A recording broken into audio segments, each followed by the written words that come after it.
Hey everybody, Al Norker here for KastKing. Hey, it's late October, the fish are ready to bite, they're getting ready for a long winter here in Colorado, and it's prime time to go catch some walleye. Now I want to talk about the different techniques we're going to use, maybe some different equipment that we're going to use for walleye fishing this time of year, but to be honest, this is one of my favorite times of the year. Things are really happening out here, but they change a lot. I mean, we've got a beautiful day today.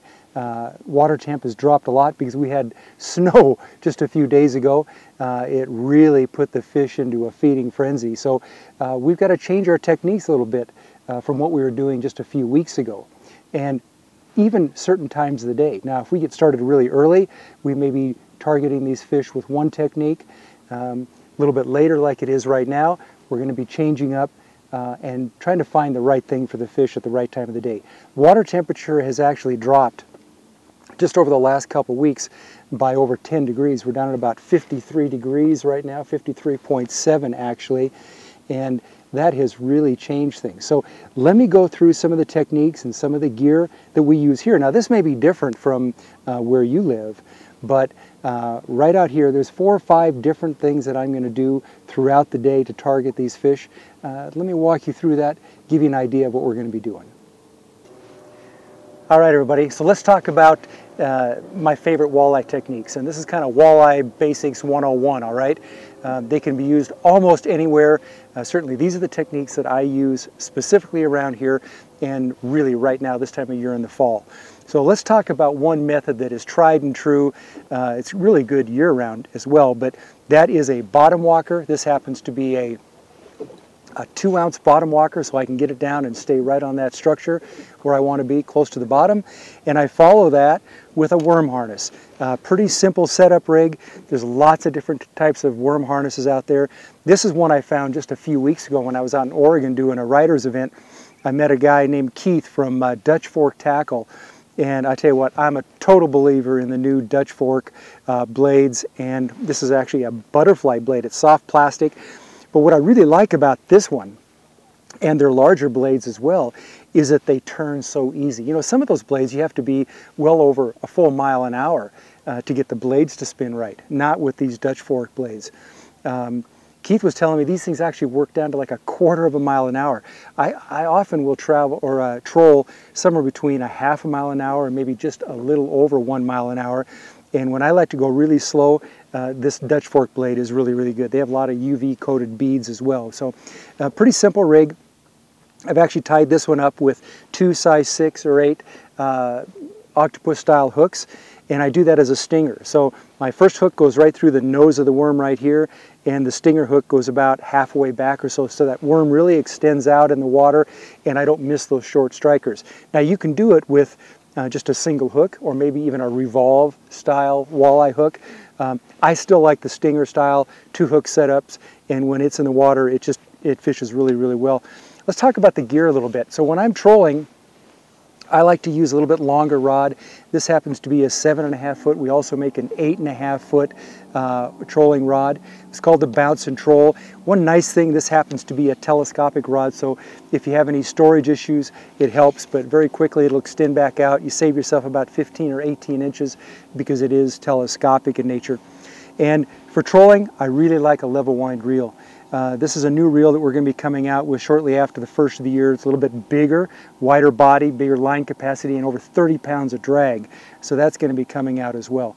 So, boy, I tell you what, don't go anywhere without a bottom walker rig with some sort of a worm harness, or you can even pull like some other type of baits, even minnows or things like that. But I love a worm harness with a nice big long nightcrawler and a blade that turns in the water very, very slow, because a lot of times those fish like a slow presentation, especially as the water gets colder.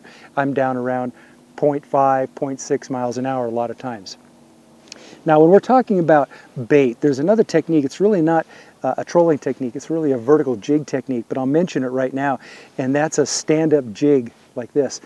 You know, if I'm trolling and I'll see a group of fish isolated, either suspended or close to the bottom on some sort of structure, I may stop right there and take out a different rod and use a stand-up style jig like this. And you notice this has a trailer hook, and the trailer hook is because I'm using a worm again. I'm going to nose hook that worm right through the front, and then I'm going to take the stinger hook and put it about halfway back of that worm. So as this jig is moving up and down in the water right above the bottom, I've got a nice long night crawler off of that. And maybe for those fish that really need to be kind of fed right to them, they're not real aggressive, this is a great way to fish with a stand-up jig and a worm. So don't forget this one when you're talking about anything with either live bait, you know, like a worm, maybe even a minnow, but you know, certainly a night crawler is my favorite with a stand-up jig like this. So the next technique I want to talk about is one that you simply can't go walleye fishing in the fall without, and that's just a basic minnow and a ball head type jig, or some sort of a jig. Now, I don't have any live minnows with me today, and that's fine, because I'll often use a 4-inch gulp minnow like this. Works great, it's a little easier to take care of than the live minnows if you don't have a bait well, that type of thing. But these gulp minnows are awesome, and you can rig it a couple different ways. I happen to have this one on just a standard ball head jig, make a long cast, maybe along a weed line or just over some rock structure where I'm finding those fish, and just jig that back. And those fish are feeding heavily right now, and especially on those baits that are, you know, they've been stressed a little bit because that water temperature has dropped 10 degrees down to about 53 right now. They're really keying in on those baits like that, and this is a great way to make that presentation. Now, this is one way to rig it, just like I said, nose hook through with a regular ball head style jig. Another way to do it, and I just keep it right in my gulp container here, is a regular jig head style hook. And what you'll see here, this happens to be a trocar style hook, and with a regular jig head, and I just thread it right back through the top of the body, hook faces out to the top. This is another way to fish these, especially the artificials. I probably wouldn't do this with an actual live minnow. I would use the ball head style and hook it right through the nose like that. But either a live minnow or an artificial minnow, this is a go-to technique in the fall especially, and just don't go fishing without it. You got to have this for sure. Okay, another important one that we really need to talk about here, and it's one of my favorites. It's a really fun way to fish. These are called blade baits, and there's lots of different styles, colors, finishes, sizes, but basically this is a vibrating vertical jig technique, or it's also a technique that you can make searching casts, let that bait fall, and rip it back up through the water. Now, I have to tell you, one important thing here is you think about the slack line that you're putting in when you make that jigging technique. If you keep the line too tight, the bait doesn't have the ability to free fall quite as much for that natural action. So when you make a long cast and it starts to fall, if you jig it hard, give it a nice rip through the water, and then drop the tip back down right away, that'll allow it to free fall very easily. And that's a technique method that we're going to talk about whether you're fishing a jig and wrap, a blade bait, or even a spoon technique. You really need to let it fall on a slack line so it reacts even more than it would on a tight line. Now, a blade bait like this can also be worked vertically, and I'll actually show you on the graph where you actually see fish suspended. You'll see the blade bait drop right down to those fish, and then you're jigging it back up and down right in front of those fish, and you're watching to see how those fish are going to react. It's very similar actually to ice fishing. So when you're using your electronics and you're seeing that fish, he'll tell you if he wants it fast or slow or above him, below him, and you'll see how he's reacting to that bait, and you can adjust your presentation to get that fish to strike. Now, one thing I will mention on blade baits, and you'll notice right here above my line, or above my actual bait here, about 18 or 24 inches above that, I've actually placed a barrel swivel. That's just to keep line twist out of my line. These baits and the jig and wraps, they all add a lot of twist as they're moving back and forth, so I think a nice quality ball bearing barrel swivel just above that really helps save the line. You keep that twist out of that.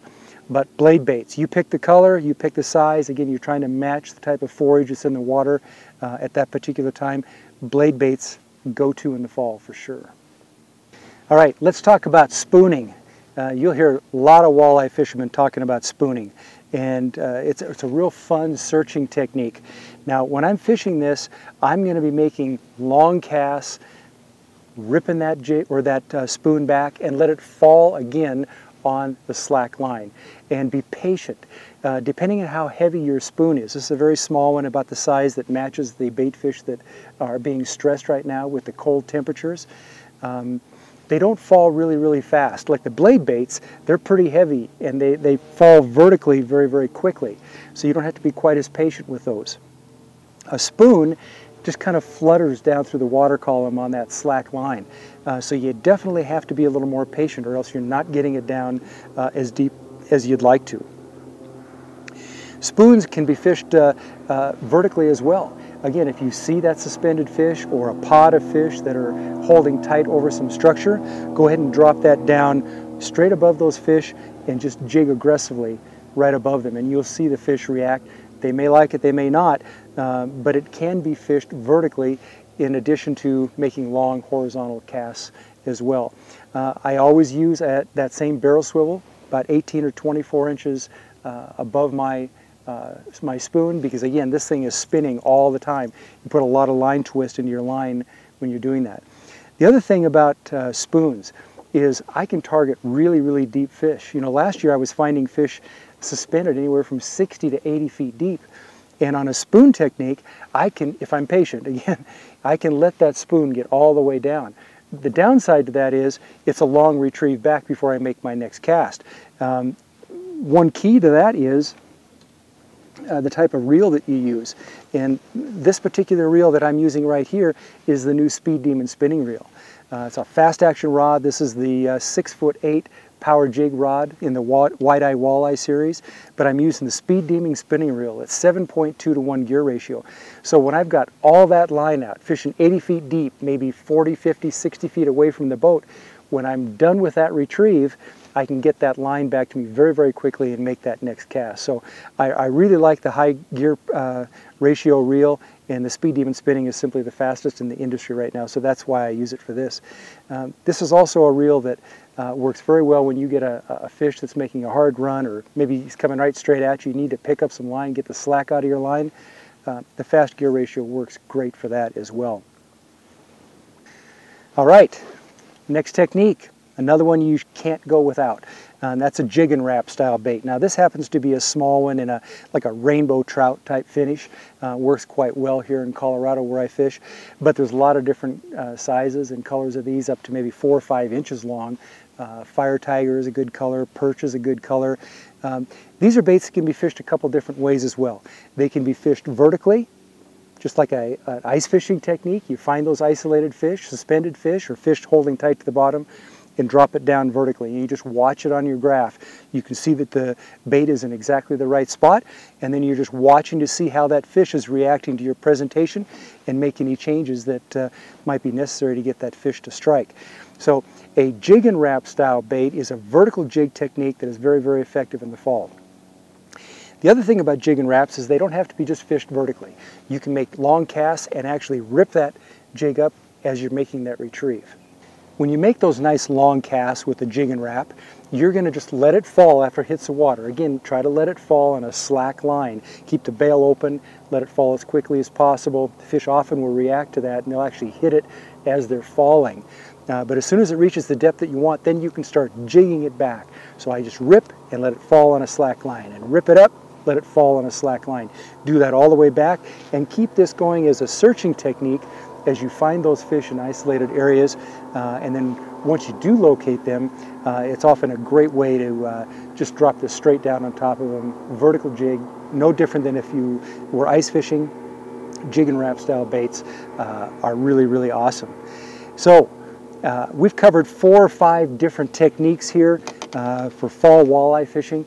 You know, when I go, I simply have one of each of these techniques at least set up so I can go back and forth, because as I'm fishing, I'm going to find fish on the graph, and I'm going to change the presentation, maybe throw 2 or 3 different type of things at them until I figure out what they really, really want. But once again, you know, a bounce and troll type of worm harness, bottom walker rig for trolling a worm harness is awesome. Stand-up vertical jigs, really, really awesome. Blade baits, Jig and Wraps, and of course, don't forget that really, really important live minnow or say a gulp minnow on a ball head jig. One of those techniques is going to catch you some fish. I can't tell you which one it's going to be today or maybe in the next 2 hours, but I'm going to go through all those as I'm fishing out here today, and I'm going to figure out a way to get some fish in the boat. So I hope that helped a little bit. Walleye Fall Fishing Basics 101.